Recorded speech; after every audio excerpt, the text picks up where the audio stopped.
جیسے جیسے میں آگے جا رہا تھا میری بہن کسی جنگلی بلی کی طرح مجھ پر جھپٹی اور میں نے بڑی مشکل سے اپنا بچاؤ کرتے ہوئے ایک طرف کی راہ لی۔ اماں کی نظر جو ہی مجھ پر پڑی تو وہ بھی بد دعائیں دینے لگ گئیں، سوائے ابا جی کے۔ وہ بس خاموشی سے بیٹھے روتے جا رہے تھے۔ اوے فیصل پتر، ان خواتین کو یہیں پہ چھوڑ کر ادھر اندر آ، میں تجھے ساری بات بتاتا ہوں۔ میں ابا جی کے ساتھ ان کے پیچھے کمرے میں داخل ہو گیا اور ساتھ ہی ابا جی کے گلے لگ کر بہت زیادہ رویا۔ پھر ابا جی نے بتایا کہ آج صبح صبح ڈاکیا آیا تھا اور تمہاری بہن کے نام پہ یہ ماتھے کا تلک لگا گیا ہے۔ ساتھ ہی تمہارے تایا بھی تھے جو پوتے احمد کو اپنے ساتھ زبردستی لے گئے ہیں۔ میں نہیں کہتا یا سمجھتا کہ تمہارا کوئی بھی قصور ہے، اسی لیے تم بس اپنی بہن کی ساری باتوں کو نہایت خاموشی سے سن لینا کہ وہ بہت ہی بڑے صدمے سے گزر رہی ہے، لیکن اب یہ ہے کہ اس کے اتنے چھوٹے بچے کو اس کی ماں تک کیسے پہنچانا ہے۔ ابا جی، احمد کو اس کی ماں سے دنیا کا کوئی بھی قانون الگ نہیں کر سکتا، ہمیں اب قانون کے دروازے پر ہی جانا ہوگا۔ میں نے کٹتے ہوئے دل کے ساتھ ابا جی کو کہا۔ خود مجھ میں بھی اتنا کوئی حوصلہ نہیں تھا کہ میں اتنی برداشت رکھتا، لیکن ایک مرد ہونے کی حیثیت سے مجھے یہ سب کچھ سہنا پڑ رہا تھا، کیونکہ اگر میں ہی ہمت ہار دیتا تو باقی گھر والوں کا کیا بنتا۔ میں بہن کے پاس جیسے ہی گیا تو وہ ایک دفعہ مزید جنگلی بلی کی طرح مجھ پر جھپٹی اور رو رو کر کہنے لگی کہ اگر تم میری نند سے شادی کر لیتے تو آج میں اپنے گھر میں اپنے بچے اور شوہر کے پاس ہوتی۔ سارا قصور ہی تمہارا ہے۔ میں جانتا تھا کہ اس وقت میری بہن کس قدر صدمے سے دوچار ہے، اسی لیے کچھ بھی کہنا اس کے لیے ٹھیک نہیں، اسی لیے میں اس کے تھپڑوں کے وار سہتا رہا۔ وہ چیخ چیخ کر بے ہوش ہو چکی تھی اور میں خود کو ملزم ٹھہراتے ہوئے اماں کے پاس چلا گیا کہ شاید وہاں پہ ہی کوئی سہارا مل سکے، لیکن اماں نے ایسی نفرت آمیز نگاہوں سے دیکھا کہ میں چپ چاپ آنکھیں رگڑتا ہوا واپس اپنے کمرے میں آ گیا۔ ابا جی اماں لوگوں کے پاس ہی تھے، مجھے وہیں سے ابا کی اونچی آواز میں بولنے کی آوازیں آ رہی تھی۔ آوازیں جیسے ہی میرے کمرے تک آئیں تو میں بھاگ کر اس کمرے میں واپس جانے لگا۔ میں نے ابا کو سمجھانے کے لیے دروازہ کھولنے کی کوشش کی، لیکن کچھ سوچتے ہوئے واپس اپنے کمرے میں اپنے بیڈ پر آ گیا۔ میرا بھی رو رو کر برا حال تھا۔ میں بس یہی سوچ رہا تھا کہ اگر میں نے جلدی ہی باجی کی نند سے شادی کر لی ہوتی تو یہ سب کچھ نہ ہوتا، لیکن اب تو پچھتانے کا کوئی فائدہ ہی نہیں تھا۔ یہ واقعہ شام کا تھا اور اب رات ہو چکی تھی۔ گھر میں کسی کو کیا ہوش تھی کہ کچھ پکانا بھی ہے یا کچھ کھانا بھی ہے۔ میں ہی ہمت کر کے کمرے سے باہر نکلا۔ جو خواتین کا ایک ہجوم تھا وہ سارا کہیں غائب ہو چکا تھا۔ باجی وہیں کی وہیں فرش پر دوپہر سے بیٹھی تھی۔ میرا دل کٹ کر رہ گیا۔ ابا جی بھی انہیں تسلیاں دینے کی کوشش میں لگے ہوئے تھے۔ میں چپکے سے باہر نکل گیا اور قریبی ہوٹل سے کھانا لے آیا، لیکن جس بات کا مجھے ڈر تھا وہی ہوئی۔ کسی نے بھی کھانے کی طرف دیکھا تک نہیں۔ میں نے بھی کوئی نہیں کھایا۔ کچھ سوچتے ہوئے میں نے باجی کے سابقہ شوہر کو کال ملائی اور اس سے بچے کی باجی کے پاس چھوڑ دینے کا مطالبہ کیا، کیونکہ میں چاہتا ہی نہیں تھا کہ میری باجی کو کورٹ کچہری کے چکر لگانے پڑے۔ جب اس نے مجھ سے بات کی تو وہ بھی نہ جانے کیوں مجھے غمزدہ سا لگا اور کہنے لگا کہ کل صبح ہوتے ہی میں احمد کو تمہاری بہن کے پاس چھوڑ دوں گا، بس آج رات میرے پاس میرے بیٹے کو رہنے دو۔ میں نے اس بات پر خدا کا شکر ادا کیا۔ واپس باجی لوگوں کے پاس گیا، انہیں یہ خوشخبری سنائی، لیکن وہ تو بس روئے جا رہی تھی۔ میں پھر سے اپنے کمرے میں واپس آ گیا، لیکن نیند کس کو آنی تھی؟ میں ایک فیصلہ کر چکا تھا۔ میں نے سر کو کال کی اور کہا کہ میرے ٹرانسفر کی کوشش کریں۔ سر بڑے حیران تھے، لیکن وہ کہنے لگے کہ وہ کوشش لازمی کریں گے، لیکن اگلے ماہ تم یہاں سے جا ہی رہے ہو۔ نہیں سر، میں 1-2 دن میں ہی یہاں سے جانا چاہتا ہوں۔ اگلے صبح جیسے تیسے کر کے میں نے باجی کے شوہر کا انتظار کیا۔ وہ الصبح ہی احمد کو ہمارے گھر چھوڑ گیا۔ کسی نے بھی اس سے کوئی بات نہیں کی۔ باجی احمد کو والہانہ چوم رہی تھی۔ میں دفتر چلا گیا اور جاتے ہی سر کو رات والی بات دوبارہ یاد کروا دی۔ انہوں نے مجھ سے کہا کہ 2 ہی آپشنز ہیں، ایک تو بلوچستان، دوسرا پنجاب کا، وہ سب سے زیادہ اجاڑ علاقہ جہاں پہ لوگ جانے سے ہمیشہ گھبراتے ہیں، ضلع سیالکوٹ کا ایک بوسیدہ سا گاؤں پنڈ ادو، وہاں رہنا بڑا ہی مشکل ہو جائے گا، کیونکہ سب کہتے ہیں کہ وہاں پر کچھ بہت ہی عجیب و غریب ہے۔ کوئی بھی چند دنوں سے زیادہ وہاں ٹھہر نہیں سکتا۔ سڑک کے ایک طرف جنات کا بسیرا ہے اور دوسری طرف ہمارا جنگلات کا دفتر۔ بس وہاں پہ کوئی چند دنوں سے زیادہ کام ہی نہیں کر سکتا۔ تم سوچ لو۔ سر نے سگریٹ کا کش لگاتے ہوئے کہا، میں پنڈ ادو ہی جاؤں گا۔ کم از کم اگر وہاں پر موت آ گئی تو اپنا صوبہ تو پاؤں گا نا۔ ٹھیک ہے فیصل، تم جانے کی تیاری کرو، ایک دن میں ہی وہاں پہنچنا ہوگا۔ جی بہتر سر۔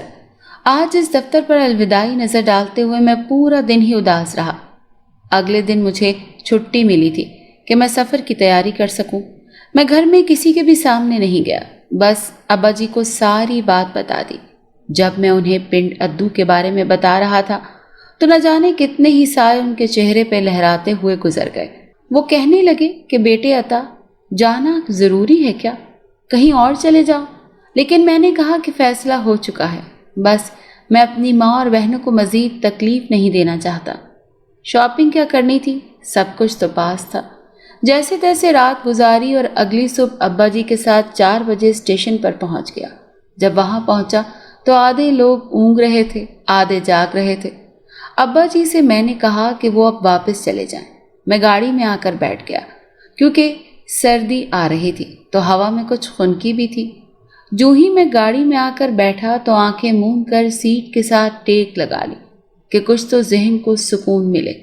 یہ بات بالکل درست تھی کہ مجھے بے حد پچھتاوا تھا، لیکن اس کے باوجود دل میں احمر کے بارے میں سوچ کر سکون کی ایک لہر دوڑ جاتی تھی۔ ٹرین چل پڑی تھی اور مسافروں نے بیٹھتے ہی اونگنا شروع کر دیا تھا۔ میں ماضی کے دریچوں میں جھانکتے ہوئے اپنے بچپن میں کہیں کھو سا گیا، جہاں پہ سب کچھ بہترین تھا اور کہیں بھی آنے والے مستقبل کے خدشات نہیں تھے۔ ٹرین رفتار پکڑ چکی تھی اور ساتھ ہی میری ماضی کی یادیں بھی۔ راستے میں کئی جگہ پر ٹرین رکتی رہی۔ آخر میری منزل آ چکی تھی اور میں اس کی طرف بڑھنے لگا۔ سامان تو کچھ خاص نہیں تھا، لیکن ایک بیگ تھا جسے میں کھینچ کر لے جا رہا تھا۔ میرے دفتر کا ایک بندہ اسٹیشن سے کچھ ہی فاصلے پر کھڑا ہوا تھا۔ وہ مجھے لے کر دفتر سے مہلکہ کمرے میں چلا گیا اور کہنے لگا کہ سر آپ بے حد تھکے ہوئے ہیں، اسی لیے کچھ دیر آرام کر لیں۔ میں شام میں آپ کو آ کر لے جاؤں گا اور سارے جنگل کی سیر کرا دوں گا۔ میں مکمل خاموش رہا۔ کچھ ہی دیر کے بعد اس نے مجھے کھانا بھی بھجوا دیا۔ میں کھانا کھاتے ہی سو گیا۔ کافی شام ہو چکی تھی اور میری آنکھ بھی تب کھلی جب مجھے میرا ماتحت جگانے کے لیے آیا۔